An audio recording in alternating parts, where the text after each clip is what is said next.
Hey everybody, it's Chad Nicole Humphrey coming to you from, the Southern Connecticut or Southern New England Barbecue Challenge here in Bristol, Connecticut.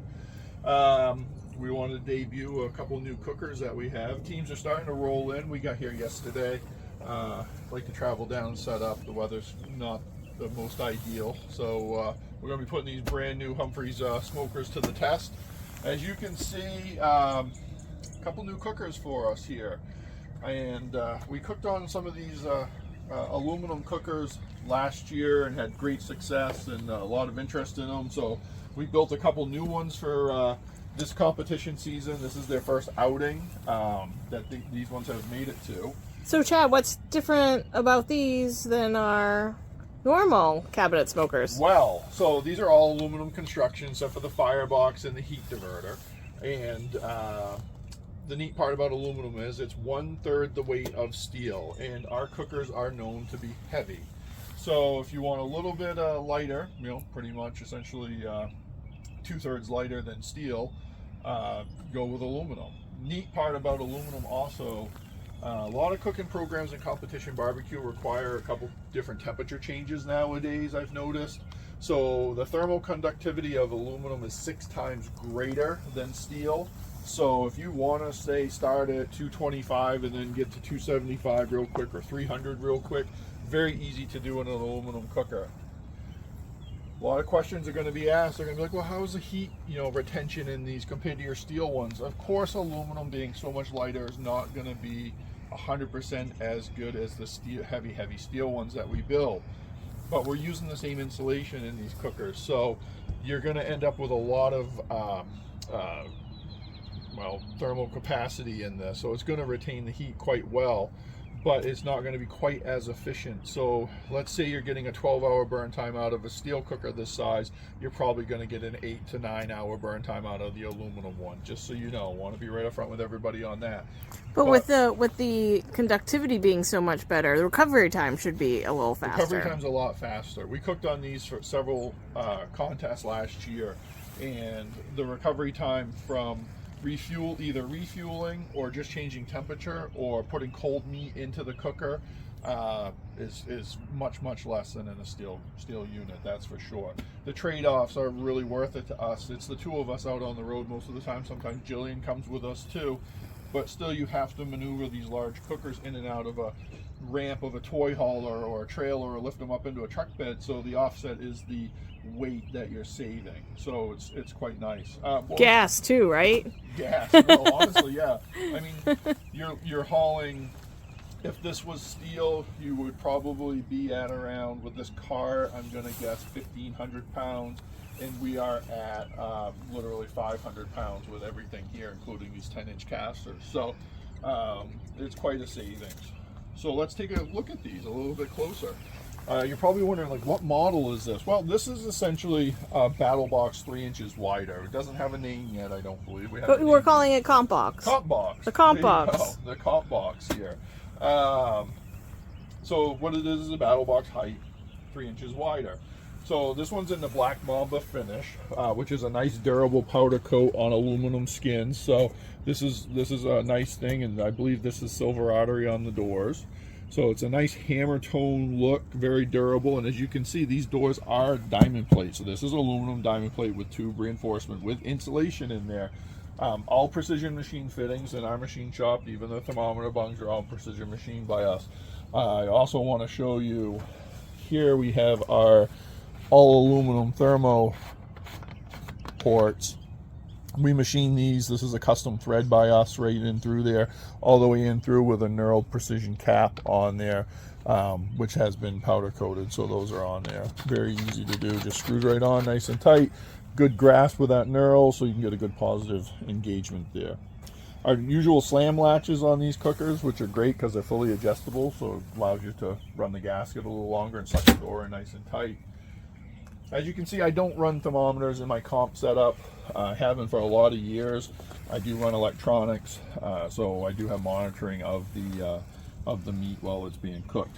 But as you can see, you have your battle box height. This one comes with the 3 cooking racks as well, but it is also 3 inches wider. This is aluminum construction right here, all fully insulated frame. And these are the laser cut precision honeycomb racks. So the racks that we have in here are stainless steel, just so you know. That's what I run, is the stainless steel ones. They're easy to clean for me. Tube reinforced on here to support a lot of weight, so I can put my full brisket right across here, have all kinds of airflow down through, and still be able to cook other meats in this as well.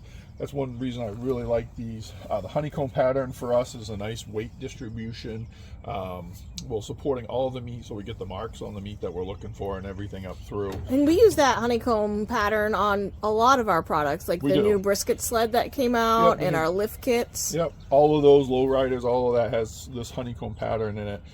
Very popular. We found that it's just works really well for us and our customers. I do run a stainless steel water pan in this, as you can see in the slide out configuration. The heat diverter water pan holder is actually aluminum in this, but I do run a stainless steel water pan because I want to take this out when I'm home. I run it through a commercial dishwasher and have it nice and clean and ready for the next event.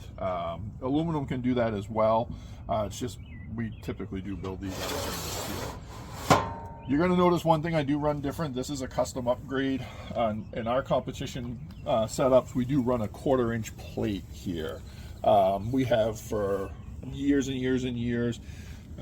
Something we've done, and it's not necessary, but it's just one of our little habits we have that we like to have in competition barbecue. If you're a competition barbecue cook, you know what I'm talking about. Some people have little shrines on their cookers and things like that. Down here, like I said, we do run a steel firebox. And the reason we run a steel firebox is aluminum is great, but if you are going to run a little on the hotter side and you're going to want good durability out of something, a steel firebox really is necessary for us.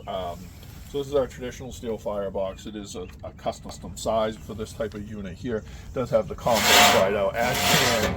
Spring handles are on the front, so it gives you a little bit of a cooler place to grab onto, and it does hold quite a bit of charcoal. So refueling wise, we really probably won't have to refuel during this contest. We'll just run the one basket of charcoal through our overnight cooks and everything. Now, one other feature here that you're probably seeing that caught your eye, like, wow, what is that on? So as you know, we used to do battle wagons, and they were all steel and things like that. There's competition carts, essentially.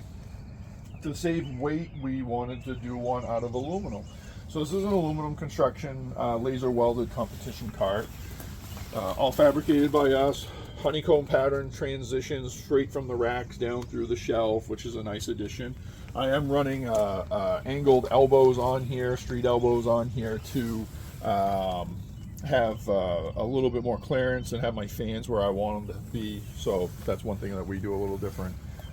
Stainless steel shelf though. We wanted to run a stainless steel shelf on here, and easy to clean. You can hit it with Scotch-Brite, things like that if you really have a nasty mess. That's one thing we like to do. This cart has some really neat features. This one is 10-inch flat-free casters, and the reason we decided to go with 10s over 8s, we do end up cooking in a lot of soft fields, so I wanted to have as much flotation and durability, which this unit is not really going to sink in very much because of the weight of it, so we're happy about that. And also the transition on our toy hauler ramp is pretty significant. Which I'm actually going to plug right here in the video. I took a video of you taking it out of the toy hauler this morning and how easy it was. So nice. Yeah. Let's take a look at that. Yeah. Using the winch, taking it in and out. The biggest thing that prompted these aluminum cookers is we took, Nicole and I, at the Core Cares for Kids event a couple of years ago, just got this toy hauler that we have now, and it has a really high ramp on it.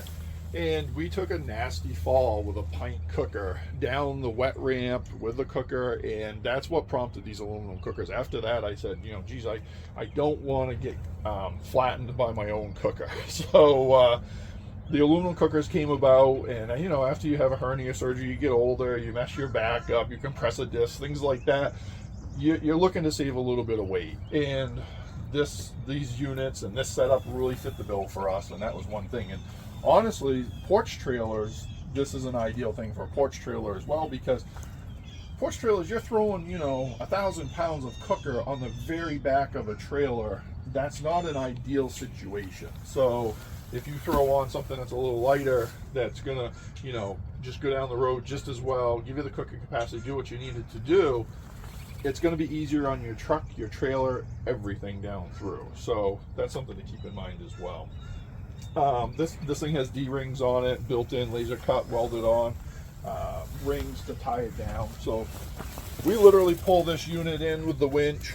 I run a ratchet strap in through the ring, hook it into the D-rings that are in the floor of the trailer from the manufacturer. And because it really doesn't weigh a lot, it's just peace of mind mostly for us. It's not going to go anywhere. So that's the big thing for us. Let's look at the handle on the end of this cart. Yeah, so this is a detachable handle. As you can see, we have 2 swivel casters on this side. This handle right here, we did in the same powder coat as the door. Fully removable, quick release pin down there, pivots up and down. As you can see, it actually can just rest right up against the cooker. So that's one thing that we do, is we just have it rest there. I probably will remove it prior to competition. That way the logo's right out there and everything. And it's all ready to go. And this setup here, one other quick little note, this setup here is a mirrored configuration. And the reason I did that, Nicole and I decided to do that, was we can keep our electronics all in one centralized location. So our Flame Boss units are going to be right here. The fans are going to be right there. All the wiring is going to be right there.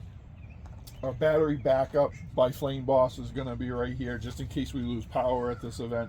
We know we're going to continue to run. So if I can have all that in one little area that I have to keep an eye on, or I can set a camera on it overnight, or have it, you know, the Wi-Fi portion of it go to our phones, I'm just going to sleep better. That's just me. That's how I like to have things. But there's also this mirror configuration is going to be nice. In our cooking program, we do have a couple steps where there's really a couple things that have to be done at the same time. So this is just going to make it easier. Like, I can come in and do what I have to do here. Nicole can be over here, and there's not going to be a door bumping into each other. This actually will open up, do what we need it to do. We can get in here, stay out of each other's way, and then process. You know, there's a step on the chicken and a step on the ribs that happens at the same time. So it's just going to make everything easier for the 2 of us to cook our categories. Because if you don't know, we do break categories up. Nicole's like on a hot streak with chicken right now, so she's been doing the chicken. I do the ribs, and then you know, brisket we do together, and pork we kind of do together, but we do have our separate categories at the start of the event. So that's a lot of fun now. But all of these could be yours. We're going to be taking orders for the new aluminum series. We may put a couple into stock if there's time. The comp carts are going to be completely 100% custom. So those are going to be laid out through our CAD software, estimated through our estimating team. And then if you're something you're interested in, we'll be able to provide you with a quote and a lead time, and then we can hook you right up with a whole package. So if a customer only wants one smoker but a bigger counter, we could probably do that through, you know. We can pretty much do anything. Anything, yeah. We have a full precision machine shop, multi-axis CNC machines, and we also have dual pallet 5x10 lasers. We have CNC press brakes, powder coating in-house. And you know, a lot of our customers, you know, they might have drums, and they've added our smoker for their either big meats or whatever. So we could actually remove one of the smokers and put a platform so you can tie your drum right to it too. Yep. Or even one of our other new products that's coming out. Exactly. The hot box. Yes. You spilling the beans on the next one. You guys are going to have to hold out because you don't know what it is yet. But that's a teaser for you, so definitely come and but you're definitely going to want to keep an eye out for that, because you may be replacing your drum for a hot box. Yeah. So we'll keep you updated through the weekend and kind of let you know how it goes. So follow us on social media and keep an eye out for the updates. Have a good one, guys.